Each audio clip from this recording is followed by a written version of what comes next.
ಎಲ್ಲೂ ಕಳ್ಕೊಬೇಡ, ಆಕ್ಟಿವ್ ಆಗಿರು ಅಂತ ಹೇಳ್ಬಿಟ್ಟು ಹೊರಟೋಗುತ್ತೆ. ಸೊ ಇದು ಮಲ್ಕೊಂಡು ನಿದ್ದೆ ಮಾಡ್ತಾ ಇರುತ್ತೆ. ದ ವೆರಿ ನೆಕ್ಸ್ಟ್ ಡೇ ಒಬ್ಬ ಪರ್ಸನ್ ಬರ್ತಾರೆ, ಎಲ್ಲ ನಾಯಿ ಮರಿಗಳನ್ನೂ ನೋಡ್ತಾರೆ. ಇದು ತುಂಬ ಅಟ್ರಾಕ್ಟಿವ್ ಆಗಿ ಕಾಣಿಸುತ್ತೆ ಆ ಪರ್ಸನ್ಗೆ. ಸೊ ಬಂದು ಈ ಕೇಜ್ ಹತ್ರ ಕುತ್ಕೊಂಡು ಕೇಜ್ ಡೋರನ್ನು ಓಪನ್ ಮಾಡ್ತಾರೆ. ಓಪನ್ ಮಾಡಿದಾಗ ಇದು ಮೆಲ್ಲಗೆ ಈಚೆಗೆ ಬರುತ್ತೆ.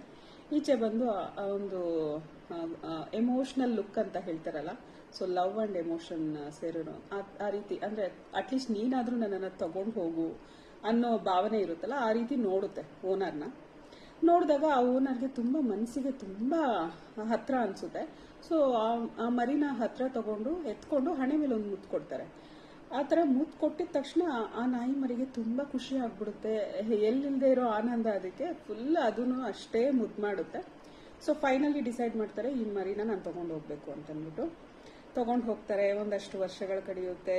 ಅವ್ರ ಮನೆಯಲ್ಲೂ ತುಂಬ ಖುಷಿಯಾಗಿರುತ್ತೆ. ಆ ನಾಯಿ ಏನೆಲ್ಲ ಅನ್ಕೊಂಡಿತ್ತು ಅದು ಕನಸೆಲ್ಲ ನನಸಾಗುತ್ತೆ ಅಂತ ಒಂದು ಮನೆ ಸಿಕ್ಕಿದ್ದು ಅದರ ಅದೃಷ್ಟ ಅಂತ ಅನ್ಕೊಳ್ಳುತ್ತೆ. ಆವತ್ತಿನ ದಿನ ಕೂತ್ಕೊಂಡು ಯೋಚನೆ ಮಾಡುತ್ತೆ, ಆವತ್ತಿನ ದಿನ ನನಗೆ ಯಾರು ತಗೊಳ್ಳಲ್ಲ ಅಂತ ನಾನು ನಿರ್ಧಾರ ಮಾಡಿ ನಾನು ಡಲ್ ಆಗಿಬಿಟ್ಟು, ನಾನು ಹುಷಾರಿಲ್ಲದೆ ಆಗಿ, ನಾನು ಊಟ ಮಾಡ್ದಿರ, ನಾನು ಏನಾದರೂ ಹೆಲ್ತ್ ಅಪ್ಸೆಟ್ ಆಗಿದ್ರೆ ಖಂಡಿತ ನಾನು ಅಲ್ಲೇ ಉಳ್ಕೊಬಿಡ್ತಿದ್ದೆ.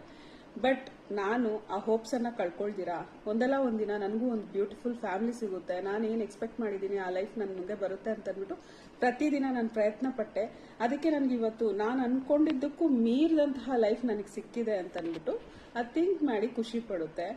ಸೊ ಇಲ್ಲಿ ನಮ್ಗೆ ಏನು ಅರ್ಥ ಆಗುತ್ತೆ ಅಂದರೆ, ಯಾವತ್ತೂ ನಾವು ಹೋಪ್ಸನ್ನು ಬಿಡಬಾರ್ದು.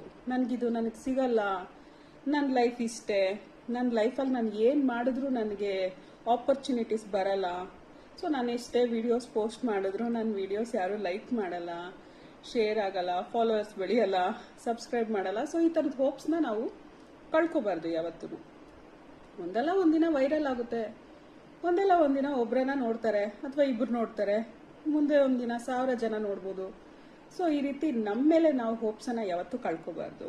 ಸೊ ಯಾವತ್ತು ನಾವು ಕಾನ್ಫಿಡೆಂಟ್ ಆಗಿರ್ತೀವಿ, ಸೊ ಅವತ್ತಿನ ದಿನ ನಮಗೆಲ್ಲ ಪ್ರತಿಯೊಂದು ಸಿಗುತ್ತೆ ನಮ್ಮ ಲೈಫಲ್ಲಿ.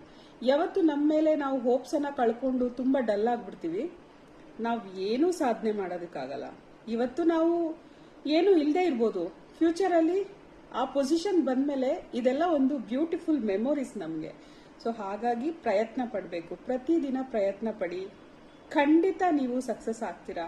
ಸೊ ಸಕ್ಸಸ್ ಆಗಿರೋ ದಿನ ಇದನ್ನೆಲ್ಲ ನೆನೆಸ್ಕೊಂಡು ಖುಷಿ ಪಡಿ. ಓಕೆ, ನಾನು ಇಂಥ ಪೊಸಿಷನಿಂದ ಇವತ್ತು ಈ ಸ್ಟೇಜಿಗೆ ಬಂದು ನಿಂತಿದ್ದೀನಿ ಅಂತ ಅಂದ್ಬಿಟ್ಟು. ಸೊ ಹೋಪ್ಸನ್ನು ಯಾವತ್ತೂ ಬಿಡಬೇಡಿ. ಯಾವುದೇ ಆಗಿರ್ಬೋದು, ಪ್ರಯತ್ನ ಅನ್ನೋದು ಪ್ರತಿದಿನ ಇರಬೇಕು. ಅದು ಒಂದಿನ ಮಾಡಿ ಇನ್ನೊಂದು ದಿನ ಬಿಟ್ಬಿಡೋದಲ್ಲ. ಅರ್ಥ ಆಯ್ತಲ್ಲ ನಿಮಗೆ? Thank you so much.